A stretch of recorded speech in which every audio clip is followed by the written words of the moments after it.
What's up, guys? Welcome to Box to Box Football, and we're back with a Champions League review special. We're going to talk about the two games that happened today: Real Madrid versus Atalanta and Man City versus Gladbach. So let's get into the most important one of the day, the one that was mostly in the balance: Real Madrid versus Atalanta. Game finished 3-1 to Real Madrid. Comfortable game, but I don't know, Jack. You tell me what you think. It was a bit of a shame how the first goal went in. That's all I'll say. And guys, just to give a bit of a pretense for this whole video, I'll be honest with you, nothing too crazy exciting happened across either game. I think it was kind of the results we expected across the board. This was the one game though where you just thought, man, if Atalanta can just get one goal, like a free kick or a penalty or just something that goes their way, it becomes competitive. Unfortunately, obviously there was that mistake at the back for Atalanta. Modric, tenacious as ever, gets on the end of it. Benzema, pretty easy finish, and from then on, it was kind of plain sailing for Real Madrid.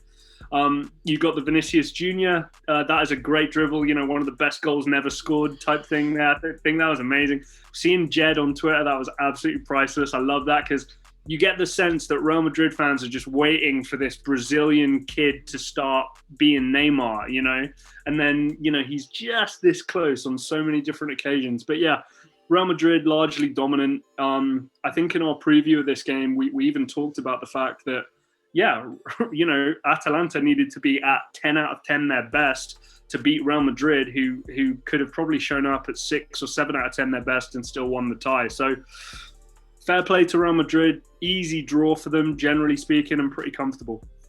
Oh, to be fair, it was easy money. As soon as the first goal goes in for Real Madrid, it was quite plain sailing for them. They started off a bit tentative, but grew into the game and probably deserved the goal by the run of the play because they created a bit more than Atalanta. But the one thing I probably want to highlight about Real Madrid is interesting was the change of formation for Zidane. He went 3 at the back today, and that's quite interesting. Now, I won't be surprised if I see him do this in future games, to be honest, because I look at it, he had Nacho, Ramos, and Varane at the back, and to be fair, they were quite solid. And if Real Madrid can get Casemiro back for the next round, I won't be surprised if Zidane would lean towards going 3 at the back in more games, because you've seen when there was grass to run into, Vinicius is absolutely devastating, running. Final third, I don't want to talk about Vinicius. I seen this funny meme of Vinicius. It's Messi when he's dribbling, Timo Werner when finishing, and goodness gracious me, if this guy could just get an end product, he would be like a top 10 player in the world. That run is so genius. He beats everybody, and then you're just thinking, stick it in the back of the net. It showed Ramos. Ramos dropped on his knees and what? Is this guy kidding me? Yeah. But I know. Well, he's probably seen Vinicius in particular do that stuff in training and finish. But he's generally in front of goal. He's terrible. I don't know what it is. Vinicius, right? Come sign up for AGM Elite Coaching. You can work with me. We can do some one-to-one coaching, and I'll help you with this final third stuff. I'm being serious right now. Hit me up. I'll leave the link down. But definitely. But for Real Madrid, it must be exciting to know that you have Ramos back in the team. You have Benzema back in the team. You have Valverde back in the team. So many players coming back at the right time for them, right. and as a squad, they seem to be peaking. That's a bonus. Benzema, this guy right now is devastating. Since Ronaldo has left, you've seen the best of this guy again. He's showing he is one of the best strikers in the world. He goes 5th all time in the Champions League record book with 70 goals. Just outstanding from Benzema. What I always find so crazy is you and I obviously have known each other for a few years now, and in the first kind of couple of years of us kind of chatting about football and stuff, I think I was one of these people who was like, I've always wanted more from Benzema. I've always wanted more. He's always been surrounded by these great players and these great teams and all this kind of stuff, and I always wanted more. And it's taken for me anyway, and this is a criticism on myself. It's taken for Ronaldo to leave, for the attacking options to be really decimated, for everyone to kind of go, oh my God, this guy is puffing his chest out and showing everybody the real deal. And, I take back any negative stuff I said about Benzema. He's the real deal. And last thing on this game, Lucas Vazquez as a wingback. I like it. Ferland Mendy as a wingback. I like it. I think the 3 at the back thing is going to play to these guys' strengths. And James, generally speaking, this feels like maybe where football's going over the next couple of years. I'm just gonna give you a bit of secret from Jack. So Jack wanted Benzema to be sold and Icardi to be brought in from Real Madrid. So that's what happened at the start of this whole thing. Yeah, but it just shows you how time has changed. But it just shows you how great Benzema is when Real Madrid has spent over 300 million on like attacking players in Hazard, Rodrigo, Vinicius, Jovetic, and I think someone else. And they've only scored 30. They only scored 34 goals combined.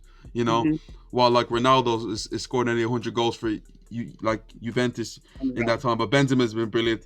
Atalanta, they'll be disappointed. They probably felt that they shot themselves in the foot in both in like both legs. But overall, they've got a shot to make top four in Serie A this year. Okay, if you guys want to check out my video on the run-in of Serie A, Atalanta are one of those teams who might still make top four, so we might see them grace the competition again this season. I just thought Real Madrid were just a little too much for them. Definitely, but let's move on. Let's talk about the soon-to-be champions of England, Manchester City, just making easy work of Gladbach, beating them 2-0 again, and just light work for this Man City team right now. Again, they did lose their winning streak, but they're still on for the quadruple. But Jack, tell me what you felt about the game.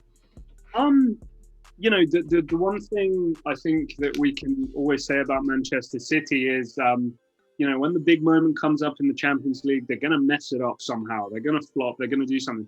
I don't know if that's going to be the case this season. I don't know if they're going to be my favorites. I'd say they're really, really close to being my favorites because they're, okay, if we kind of pretend that Manchester derby result was kind of, the outlier, it's not consistent with the way they've been playing. This was a professional performance. Like I said at the beginning of my Real Madrid answer, guys, I'm sorry, but this was a boring result. The better team beat the worst team. I don't know what else you want me to say. Nice to see Kevin De Bruyne scoring a goal.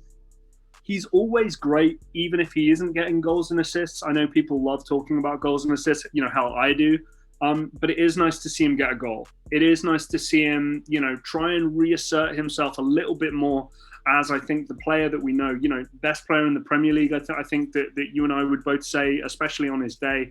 Nice to see him assert himself in this game. Ilkay Gundogan keeps scoring goals. I don't know what else to say. Like, if we're talking about kind of, surprise package of the season, I think that Ilkay Gundogan's probably already won it with 10 games left to go. But yeah, Borussia Mönchengladbach, nowhere near the kind of levels of quality of Manchester City. And they look really, really good for the next round. Manchester City, again, it's easy work. What can we really say about the game? Gladbach had a few shots here, there, a few chances, but Man City completely in control. My thing that gets me from this Man City team is how hard they work. Like, off the ball, as soon as the ball is lost, you see the pressure from them. Once you got players, they're like surrounded every 2 seconds. They don't want to surrender the ball. When when they do lose it, they're ferocious, and obviously when they win it back, they're so graceful with it. I was to me as a coach, one of the best things is watching a Guardiola team set up when they have the ball, and especially from a goal kick, and just see the different types of rotations you've seen. I've seen they brought the fullback inside turn the center midfielder. You had Kevin De Bruyne out wide as a as a midfielder. You had Sterling playing as a striker. You had Phil Foden almost holding a false nine position. It was just so many different things that just brought up from one goal kick. Like Man City, absolute beautiful to watch. And to me, another thing that gets me is the flex that Pep Guardiola can have. Yeah. Today he decided we're not going to play with a striker. They played Bernardo Silva up front. They got Sergio Aguero, one of the greatest strikers of all time, on the bench, and Gabriel Jesus. And thing about Guardiola, he can go with any type of system he wants, and Man City will still find a result. And for me, that's going to be one of the best things for him going forward, because when you set up for Man City, you're not sure what they're going to bring to the game. He might play a striker, he might not play a striker. Who will play at the false nine position? Is it going to be Kevin De Bruyne? Is it going to be Bernardo Silva, Mahrez, Sterling? But also, James, like you said, him playing a striker or not playing a striker arguably doesn't matter because of that rotation aspect. You can have somebody like Gabriel Jesus who can easily drift out to a wing And then, the centre backs who are marking Jesus and going, what's going on now? Now there's an overload, and he plays with that. It's such a cliche, especially with Pep, but he's playing chess. Everybody else is playing checkers. Like, seriously, the guy's on a different level. Another clean sheet too. I don't think it's being talked about enough. What an incredible! I know it's a team performance. You talk about the pressures, the possession. That's a huge part of the game as well. But defensively, another clean sheet. This is going to go down as defensively one of the best seasons we've seen out of an English football side. And I don't know if that's been talked about enough.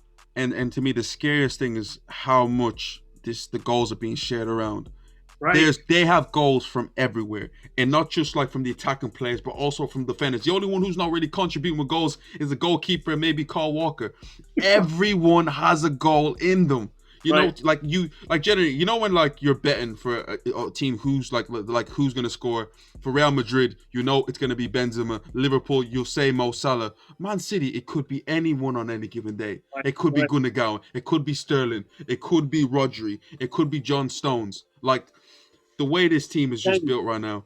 But James, there's not enough goals in the team for them to win the title. Jack, listen, I'm going to hold you to that statement for the rest of your time with Box to Box. Like, in theory, at the time, it made such good sense to me. I was like, well, yeah, Aguero's kind of burnt out and done. Jesus isn't good enough. They're not scoring the goals right now. They were languishing mid-table. I was like, yeah, they'll make top four, but they won't win the league. Shut my mouth. Shut my mouth. So we have Real Madrid through, and we have Man City too. We didn't really talk about the other guys there, but I was actually making chicken. I was making some lemon pepper wings and like some honey glazed. Like, they were amazing. Trust me, I might have to make it for you guys one day. But guys, tell me what you think about the two Champions League games today. Who is gonna win the Champions League? Let us know, guys. Does anyone want to get Man City or Real Madrid? Comments down below. Thank you for watching. This is Box to Box Football. Please like, share, and subscribe. We're nearly on that 200 mark. Please subscribe, guys. Thank you for watching, and we will see you next time.